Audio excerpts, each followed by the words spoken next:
When you hurt your own feelings and can admit it, that's accountability. I know a lot of people always talk about have accountability. Make sure that you're being honest in relationships and conversations when you have with people. A lot of the times we're not honest about how we hurt our own feelings. I can do this sometimes, but it usually happens in a moment of when we're talking about old triggers, right? Triggers are not bad. We're all going to have them. It's what you do with the trigger that makes it good or destructive. Because I still don't say bad. I still say you can just make your life a little more destructive if you choose to allow that trigger to keep reliving itself.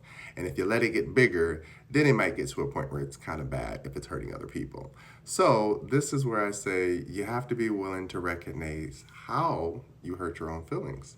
And so in my situation, like let's say I'm having a conversation with a friend or a partner or whatever, and they say something in a way that they might be joking, but they say it in a way that I'm like, you know what? You've joked about this too many times. You got something to tell me? And I recognize in this moment where I'm like, this is a sensitive topic to me. Why? And in that moment, I don't want to hear it. I'm like, I don't care. They don't need to make me feel this way, and they can't do this, and I don't. And now I feel like this because they did this, and that's the part of ownership, where it's like, no one can technically make you feel anything, but people can initiate aggravations that then allow you to open the door to how you feel. And that's the part of accountability that I take onus on. That's the part where I'm like, listen, I'm not always going to be perfect about how I express my emotions. I've been told I'm intense. I recognize that. I'm not intense because I'm rude or mean. I'm intense because I tell it like it is and I'm truthful. And when I say tell it like it is, I don't mean trying to hurt someone's feelings. I genuinely mean here's the situation in front of us, here's the scenario, here's what's happened. There's two parties involved. This happened to you and now you feel this way. This happened to them and now they feel this way. Regardless of how you both feel in that moment, you both did it, right? There's something that's been done. So that's the moment of, okay, accountability. We both have to have awareness enough to say, I see what I did, or I see what happened, or I don't see the disconnect, but I'm willing to try to find the connect with you if you want to stay connected to that person. Remember, if you don't want to stay connected, let it disconnect away. But if you want to be connected to that person, you actually care about them, then you're going to take the time to be like, okay, we had a disconnect. I feel a certain way, they feel a certain way. But since they seem to have more feelings about what is happening in this certain way, maybe I should step back and listen. Versus shutting down, putting up a wall, and then making this person feel even more exposed and more vulnerable because now they're realizing they're having a trigger or a trauma that they didn't want to have, but it's happening and you're watching them fall apart in a way. You're watching their mask slip. Again, not all masks are evil. Sometimes it is just us trying to protect ourselves from ourselves. And when we see it, we're like, oh crap, I feel exposed. And we start kind of lashing out. It happens sometimes verbally, hopefully never physically, but sometimes, it gets to that where people have this point of being where it's like, you can see the real me, and I did not expect that.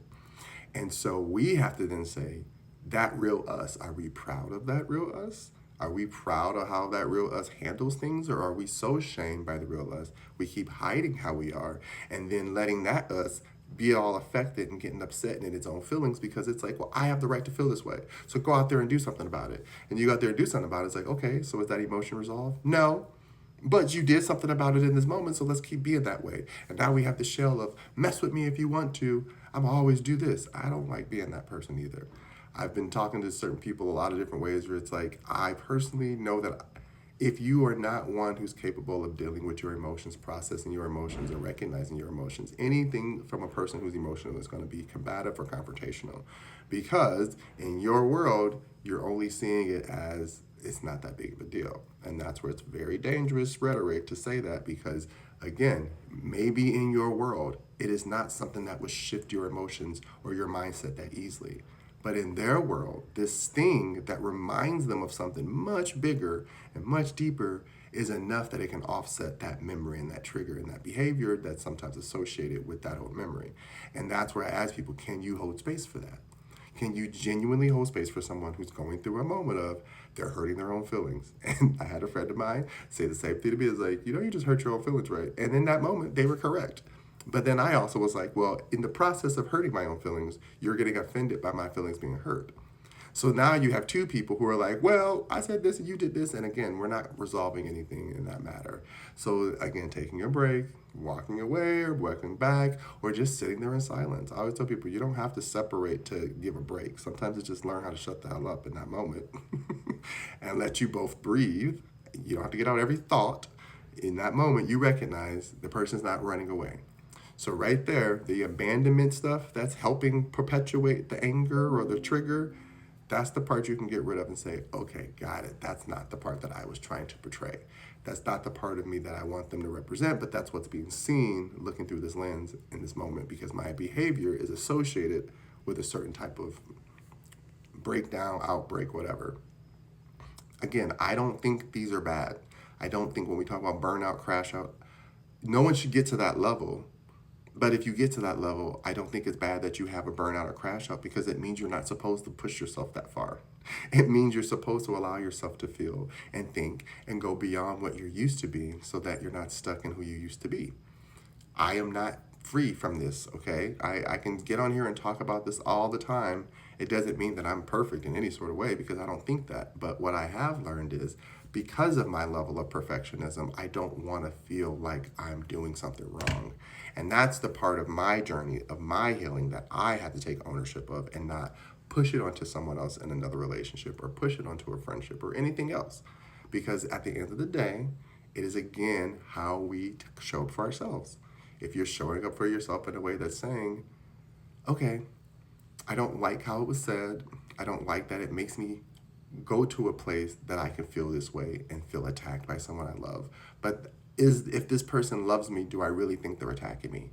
If you can say no easily, then yeah, just go back right to yourself instantly and say, okay, then I need to keep reminding myself of this is something that I need to phase out.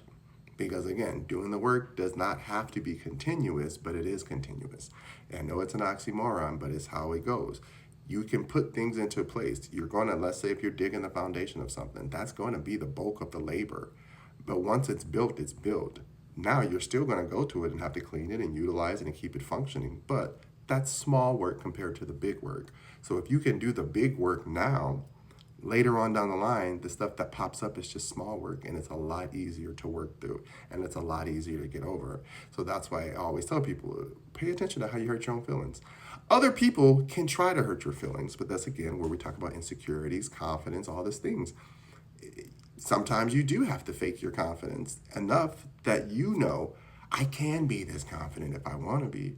But simply just giving up and saying, you can say whatever to me and I'm going to believe it and I'm going to accept it, that's a dangerous timeline to walk down as well, because now you're literally ignoring your identity, and anything anyone says is going to hurt your feelings.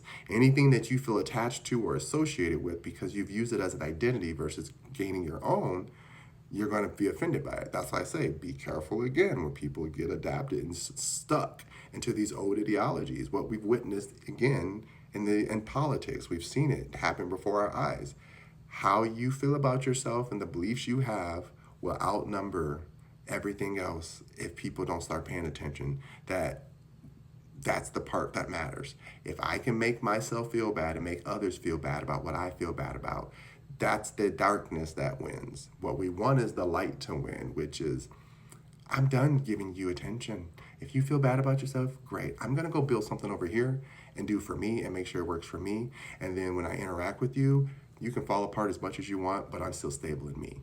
That's why I say focus on making sure you know when you're interacting with others, you're giving your energy away. You're not just giving it away readily. You know why your feelings got hurt because you allowed yourself to step into a world or a situation that you had no business being there in the first place, right?